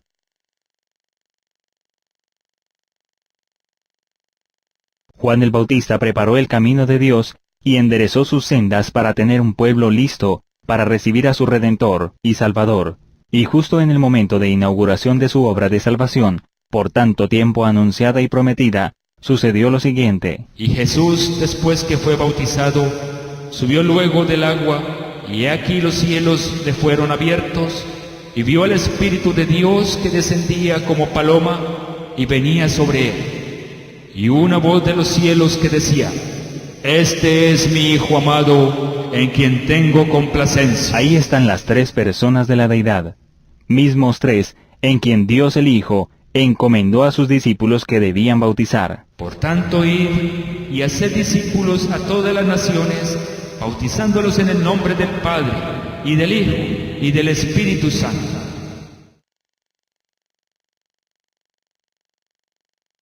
He aquí que Jehová el Señor vendrá con poder y su brazo señoreará. He aquí que su recompensa viene con él y su paga delante de su rostro. Isaías 40:10. He aquí yo vengo pronto y mi galardón conmigo, para recompensar a cada uno según sea su obra. Yo soy el Alfa y la Omega, el principio y el fin, el primero y el último. Apocalipsis 22:12 al 13. Dios no es la naturaleza, ni el río, o el árbol. Tampoco está dentro de uno mismo, como lo enseña la nueva era. Dios no es solo Jesús, o solo el Padre.